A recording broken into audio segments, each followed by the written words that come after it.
नमस्कार मित्रांनो, मी Kamlesh Pawar KRP YouTube चॅनलमध्ये आपलं सगळ्यांचं परत एकदा खूप खूप स्वागत. मित्रांनो, आज आपण एम्प्लॉयबिलिटी स्किलमधील अतिशय महत्त्वाचा कम्युनिकेशन स्किल हा टॉपिक आपण समजून घेणार आहोत. या टॉपिकमधील MCQs आपण समजून घेणार आहोत. पहिलं MCQs आहे, पहिला प्रश्न आहे कायझन. कायझन मीन्स मित्रांनो हे एक जपानची कार्यप्रणाली आहे. या कायझनच्या माध्यमातून आपण वेगवेगळ्या कंपन्यांमध्ये पाहतो खूप मोठी प्रगती झालेली आहे आणि ती प्रगती कशी आहे ते आपण समजून घेणार आहोत. तर मित्रांनो कायझन म्हणजे काय? कंटिन्युअस इम्प्रूव्हमेंट, निरंतर सुधार. कायझन वापरून आपण आपल्या कामामध्ये सुधारणा करू शकतो. आपण ज्या ठिकाणी काम करतो त्या ठिकाणी आपण कंटिन्युअस इम्प्रूव्हमेंट करू शकतो, म्हणून कायझन म्हणजे कंटिन्युअस इम्प्रूव्हमेंट. त्यानंतर मित्रांनो क्वेश्चन क्रमांक 2, choose the correct context of the given expression in group discussion. Excuse me, I would. तर याचं उत्तर काय येतं?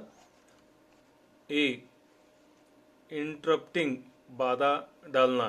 तर मित्रांनो जेव्हा ग्रुप डिस्कशन होतं, चालू असतं, तेव्हा एक्सक्यूज मी म्हटलं की त्या ठिकाणी एक इंटरप्टिंग होतं किंवा बाधा निर्माण होतं. म्हणून डिस्कशन करत असताना मध्येच कुणी काही बोलणं टाळलं पाहिजे आणि योग्य ते समर्पकच उत्तर किंवा समर्पक चर्चा त्या ठिकाणी होणं अपेक्षित असतं. त्यानंतर क्वेश्चन क्रमांक 3, communication that involves exchanging information without use of words is called. म्हणजे कम्युनिकेशन करत असताना आपण जे काही देवाणघेवाण करतो किंवा संभाषण करत असतो तर त्याचं उत्तर या ठिकाणी रिटन कम्युनिकेशन असं आहे, लिखित संचार. ज्या ठिकाणी आपण बोलत नाही परंतु आपण कम्युनिकेशन करतो त्यालाच काय म्हणायचं? Written communication. उत्तर याचं काय? सी. त्यानंतर मित्रांनो क्वेश्चन क्रमांक 4, dedication to a particular work is called. Dedication to a particular work is called commitment. कोणत्याही कामाचं आपण एखादी जबाबदारी आपल्यावरती सोपवली की ते आपण प्रामाणिकपणे करतो, यालाच काय म्हणायचं? Dedication to a particular work is called commitment. कटिबद्धता, प्रतिबद्धता. याचं उत्तर बी आहे. कमिटमेंट उत्तर बी. त्याच्यानंतर मित्रांनो question 5, dedication to a particular work is called. Dedication to a particular work is called. या ठिकाणी डबल झालेलं आहे, याचे उत्तर कमिटमेंट सी आहे. त्यानंतर क्वेश्चन क्रमांक 6 किंवा प्रश्न क्रमांक 6, एक्सपान्शन्स ऑफ SMS इज. SMSचं लॉंग फॉर्म काय आहे ते आपण या ठिकाणी समजून घेऊ. तर SMS म्हणजे शॉर्ट मेसेज सर्व्हिस. SMS म्हणजे शॉर्ट मेसेज सर्व्हिस. याचं उत्तर डी आहे. याचं उत्तर डी आहे मित्रांनो. 7, for smart goal S stands for. म्हणजे स्मार्ट गोल हा जो शब्द आहे या शब्दातला पहिला एस जो आहे हा काय दर्शवतो? तर स्पेसिफिक, विशिष्ट. सी, याचं उत्तर काय? विशिष्ट सी. तर मित्रांनो एस म्हणजे स्पेसिफिक, एम म्हणजे मेजरेबल, ए म्हणजे अचिवेबल, आर म्हणजे रिअलिस्टिक आणि टी म्हणजे टाइम बॉन्ड. असं याचं लॉंग फॉर्म होऊ शकतो आणि याचं उत्तर स्पेसिफिक सी. त्यानंतर question number 8, gesture biting nails shows. म्हणजे हावभाव नाखून काटना दिखाता है. तर गेस्चर बाइटिंग नेल्स याचं उत्तर काय येतं? इनसेक्युरिटी. म्हणजे असुरक्षितता जेव्हा आपल्याला वाटतं तेव्हा आपण नख खातो किंवा नख आपण तोंडात कुरतडतो किंवा दाताने कुरतडतो. याला काय म्हणायचं? इनसेक्युरिटी म्हणजे असुरक्षितता वाटणे, म्हणून याचं उत्तर बी आहे. त्यानंतर question number 9, gesture brisk and erect walking shows, याचं उत्तर मित्रांनो कॉन्फिडन्स. कॉन्फिडन्स आत्मविश्वास म्हणून याचं उत्तर सी आहे बघा. Gesture brisk and erect walking shows confidence आत्मविश्वास दाखवतं म्हणून याचं उत्तर सी आहे. त्यानंतर question number 10, gesture brisk erect walk shows, या ठिकाणी कॉन्फिडन्स आत्मविश्वास या ठिकाणी देखील डबल आलेला आहे, तर कॉन्फिडन्स आत्मविश्वास. Question number 11, goals are categorized as, गोलचे वेगवेगळे प्रकार असतात, त्यातलं कोणता प्रकार यातला बघूया. तर short term goal and long term goal, म्हणजे आपत्कालिक और दीर्घकालिक असे दोन प्रकारचे गोल्स आपण ठरवू शकतो. दोन गोल्स असतात, short term and long term goals, म्हणून याचं उत्तर डी आहे. Question number 12, goals are classified as, goals are classified as म्हणजे याचे वेगवेगळे याचं वर्गीकरण केलेलं आहे. तर वर्गीकरणमध्ये काय, long term and short term goals, म्हणजे दोन्हीचं उत्तर सारखंच आहे मित्रांनो. याचं उत्तर B, long term goal and short term goal, लक्षात ठेवा, याचं उत्तर B. Question number 13, in face to face communication body language accounts for, face to face मध्ये बॉडी लँग्वेज तुमचं कसं असतं, म्हणजे बॉडी पोश्चर किंवा बॉडी लँग्वेज, ह्याचं 55% याचं उत्तर मित्रांनो C. Face to face communication मध्ये बॉडी लँग्वेज अकाउंट्स फॉर, म्हणजे आपलं बॉडी लँग्वेजवरनं आपल्याला कम्युनिकेशन कळतं, आणि ते कसं किती कळतं, तर 55% म्हणून याचं उत्तर सी आहे. त्यानंतर 14, इंट्रिन्सिक मोटिवेशन इज, आंतरिक प्रेरणा है. Intrinsic motivation is long lasting, म्हणजे दीर्घकालिक आहे. Intrinsic motivation is long lasting, म्हणजे बी, याचं उत्तर काय, B. Question number 15, listening to songs only to derive pleasure comes under, listening to songs only to derive pleasure comes under, केवल आनंद प्राप्त करने के लिए गाने सुनना इसके अंतर्गत आता है. किसके अंतर्गत आता है, तर अप्रिशिएटिव्ह लिसनिंग, म्हणजे गाणे ऐकून आपल्याला आनंद मिळतं, ह्याच प्रोसेसला किंवा याच पद्धतीला काय म्हणायचं, अप्रिशिएटिंग लिसनिंग, अप्रिशिएटिव्ह लिसनिंग, म्हणजे उत्तर सी आहे. 16, motivation is categories into, motivation is categories into, प्रेरणा श्रेणियों में है. तर मोटिवेशन कशात असतं, तर इंट्रिन्सिक अँड एक्सट्रिन्सिक, आंतरिक और बाह्य, म्हणजे आपण मोटिवेशन कसं करतो किंवा कसं आपण होतो, तर आपण एकतर अंतर्मनातनं किंवा बाह्य मनातनं किंवा अंतर्गत आणि बाह्य बाजूनी, असं दोन्ही बाजूंनी आपल्याला मोटिवेशन किंवा प्रेरणा मिळते मित्रांनो. म्हणून याचं उत्तर काय, ए, या ठिकाणी ए आहे. नंतर 17, question number 17, noise physical discomfort of hotness और कोल्डनेस कम्स अंडर, नॉइज म्हणजे आवाज, भौतिक अनकम्फर्ट वाटणे किंवा गरम होणे किंवा एकदम थंड होणे, हे कशामध्ये येतं, तर मित्रांनो एन्व्हायरमेंट बॅरियर, म्हणजे अचानक गरम होणे किंवा अचानक थंड होणे, त्यामुळे माणूस आजारी पडतो. ह्या सगळ्या गोष्टी कशामुळे होतं, वातावरणीय किंवा पर्यावरण बाधा, एन्व्हायरमेंट बॅरियर, म्हणून याचं उत्तर डी आहे. त्यानंतर 18, rise and fall of pitch of voice is called, rise end fall of pitch of voice is called, आवाज की पिच का उठना और गिरना कहलाता है, काय म्हणायचं, स्वर, ओहेल, ओहेल, ह्याला काय म्हणायचं, ओहेल स्वर. आपण गाणं म्हणत असताना आपल्या आवाजामध्ये चढ उतार येतो, यालाच काय म्हणायचं, rise and fall of pitch of voice is called oval स्वर, या ठिकाणी उत्तर ए आहे. त्यानंतर question number 19, the study of right and wrong in human endeavours is called.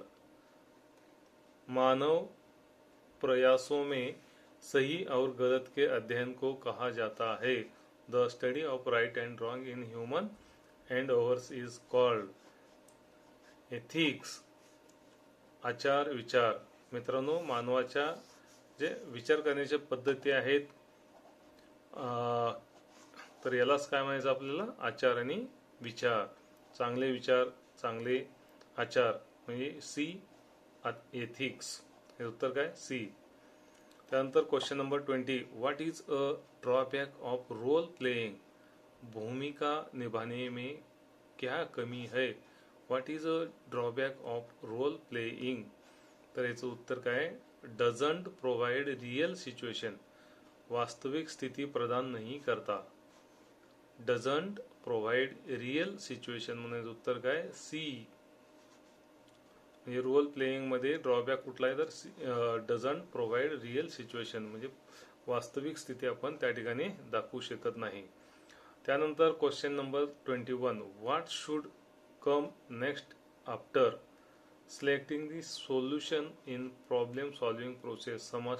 समस्या समाधान प्रक्रिया में समाधान का चयन करने के बाद आगे क्या आना चाहिए। म्हणजे what should come next after selecting the solution, म्हणजे उत्तर आपण निवडल्यानंतर प्रॉब्लेम सॉल्विंग प्रोसेस मध्ये इम्प्लिमेंट द सोल्युशन, उत्तर शोधलं आपण तर ते उत्तर आपण अंमलात आणलं पाहिजे.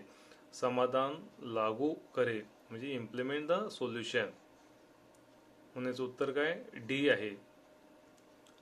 त्यानंतर which factor helps to motivate people, कोणतं फॅक्टर किंवा घटक आहे ते लोकांना प्रेरित करू शकतं, तर ते काय, लॅक ऑफ नर्वसनेस, घबराहट की कमी. Which factor helps to motivate people, कोणतं घटक आहे तर लॅक ऑफ नर्वसनेस, घबराहट की कमी. जो माणूस घाबरत नाही तो लवकर मोटिवेट होतो किंवा मोटिवेट करतो, म्हणायचं उत्तर काय, D, lack of nervousness. 23, which one is 3 P's of public speaking. Public speaking का 3 P कौन सा है, 3 P कोणते आहेत, तर याचं उत्तर काय पहा, बी, प्रिपेअर, प्रॅक्टिस आणि परफॉर्म. तयारी करा, प्रॅक्टिस करा आणि परफॉर्म करा. तयारी करा, प्रॅक्टिस करा आणि परफॉर्म करा, म्हणजे प्रिपेअर, प्रॅक्टिस, परफॉर्म. म्हणायचं उत्तर बी आहे. 24, which one is a dos for interview etiquette. साक्षात्कार शिष्टाचार के लिए क्या करे और कौन सा है। Which one is dos for interview etiquette, तर मित्रांनो याचं उत्तर काय, काम अप्रोच, म्हणजे शांत राहणे. इंटरव्ह्यू मध्ये काय केलं पाहिजे आपण, विचारलेल्या प्रश्नाचं उत्तर फक्त द्यायचं आणि शांत राहायचं. आपण अवांतर बडबड करणे किंवा अवांतर गोष्टी त्या ठिकाणी बोलणं टाळलं पाहिजे, म्हणून याचं उत्तर काय, काम अप्रोच, सी. त्यानंतर 25, which one is a don't in interview etiquette. Which one is a don't in interview etiquette, तर याचं उत्तर काय असेल मित्रांनो, lie about your abilities to get job. Job मिळवण्यासाठी तुम्ही खोटं बोललं नाही पाहिजे. तुम्ही खोटं बोलून जॉब मिळवलं तर ते टिकणार नाही किंवा ते उघडकीस आलं की मित्रांनो तुमच्यावरती जॉब गमावण्याची वेळ येऊ शकते. म्हणून इंटरव्ह्यू मध्ये आपण खोटं नाही बोललं पाहिजे किंवा आपली जी कुवत जी आहे, ॲबिलिटी, ते आपण जी आहे ते सत्य त्या ठिकाणी आपण कथन केलं पाहिजे किंवा सांगितलं पाहिजे, म्हणून याचं उत्तर डी आहे. त्यानंतर 26, which one is a barrier to speaking. बोलने में कौन बाधा है। Which one is a barrier to speaking, speaking मध्ये अडथळा केव्हा निर्माण होतो, जर आपण नर्वसनेस आपल्यामध्ये असेल तर. आपल्यामध्ये भीती असेल तर, म्हणून उत्तर सी आहे. नर्वसनेस असेल तर आपल्याला बोलण्यामध्ये अडथळा निर्माण होतो. त्यानंतर 27 question number, which one is a dos in interview etiquette. Interview मध्ये कोणत्या गोष्टी केल्या पाहिजेत, म्हणून याचं उत्तर बघा या ठिकाणी सी आहे. बी कॉन्फिडंट. इंटरव्ह्यू देत असताना आपण अतिशय महत्त्वाची गोष्ट आहे कॉन्फिडन्स.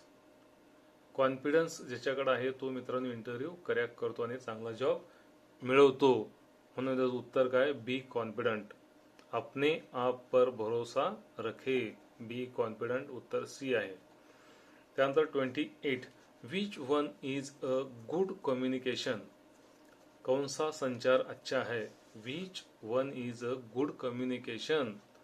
तर मित्रांनो message is clear and direct.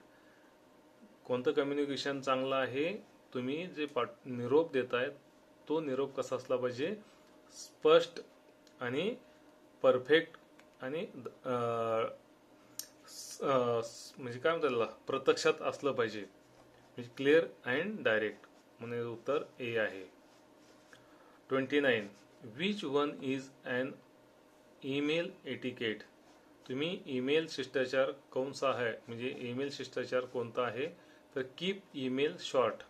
मित्रांनो भला मोठा ईमेल जर तुम्ही केला तर त्याचा अर्थ काय, लवकर लागत नाही. त्यामुळं कमी शब्दामध्ये आणि मोजक्या शब्दामध्ये आपण ईमेल केला तर त्याचा परिणाम चांगला दिसून येतो. म्हणून कीप ईमेल शॉर्ट, म्हणजे तुमचा ईमेल कसा असला पाहिजे, शॉर्ट असला पाहिजे. विषय देखील खूप मोठा असता कामा नये. म्हणून उत्तर A. Which one is considered to be a good communication. कौन सा एक अच्छा संचार माना जाता है. Which one is considered to be a good communication. तर मित्रांनो sender is positive towards receiver. प्रेषक रिसिव्हर के प्रति सकारात्मक है. म्हणजे सेंडर पाठवणारा इज पॉझिटिव्ह टुवर्ड्स रिसिव्हर. मित्रांनो sender is positive towards receiver हे उत्तर बरोबर आहे. म्हणून याचं उत्तर बी. त्यानंतर 31, which one is considered to be a poor communication. कोणतं कम्युनिकेशन अगदी कमकुवत असतं, तर मेसेज इज एम्बिशियस, म्हणजे तुमचं निरोप अस्पष्ट असणे किंवा त्याला खूप महत्त्व नसणे असं जर असेल तर ते तुमचं कमकुवत संभाषण म्हणता येईल. पुअर कम्युनिकेशन त्याला म्हणता येईल. म्हणून उत्तर काय, ए. Message is ambitious. कुठल्या प्रकारचं त्याच्यामध्ये स्पष्टपणा नाहीये किंवा त्याला काही अर्थ नाहीये. 32, which one is not a benefit of oral communication. मौखिक संचार का कौन सा लाभ नहीं है. तर याचं उत्तर मित्रांनो it is for record. B, it is for record. याचं उत्तर काय, B. 33, which one is not a part of triple A listening. Which one is not a part of triple A listening. Triple A listening कुठलं, तर anxiety या ठिकाणी पहा.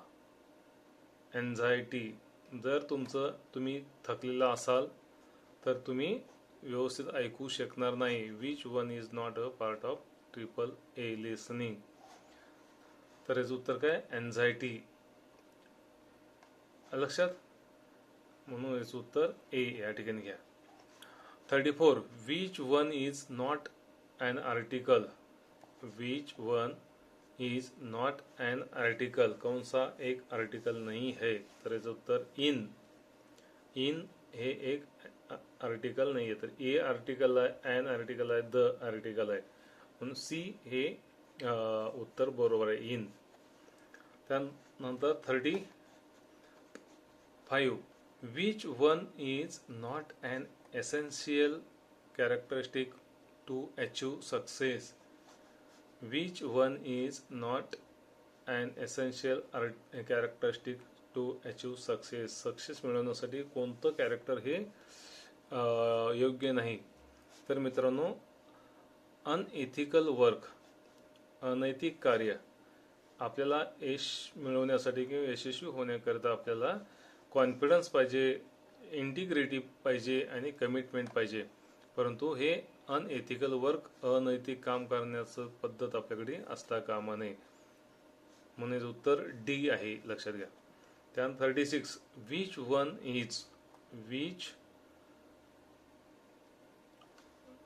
One is not the outcome of positive attitude. कंसा सकारात्मक दृष्टिकोन का परिणाम नाही है. तर मित्रांनो, पॉझिटिव्ह ॲटिट्यूड यात नाही आहे. ते कोणतं आहे तर बोर्डम, उदासी. बोर्डम म्हणजे सी, या ठिकाणी सी बघा. Which one is not the outcome of positive attitude. Positive attitude असेल तर तुमच्यामध्ये जोश असू शकतं, रचनात्मकता असू शकतं, प्रॉब्लेम सॉल्विंग ॲटिट्यूड असू शकतं. जर तुम्ही नकारात्मक असाल तर मित्रांनो, बोर्डम किंवा उदासीपणा तुमच्यामध्ये दिसून येऊ शकतं. त्यानंतर 37, which one is the latest and effective means of modern communication. यातलं कुठलं मॉडर्न कम्युनिकेशन आहे तर मित्रांनो, इलेक्ट्रॉनिक मेल हे तुमचं मॉडर्न कम्युनिकेशन आहे.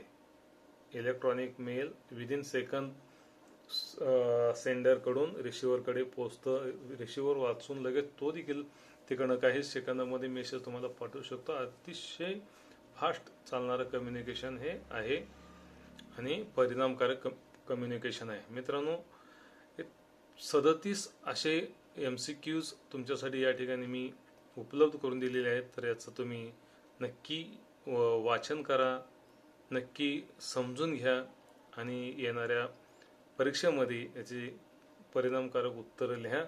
धन्यवाद मित्रांनो. आवडलं तर तुम्हाला लाईक करा, सबस्क्राईब करा आणि इतरांना शेअर करा. थँक्यू.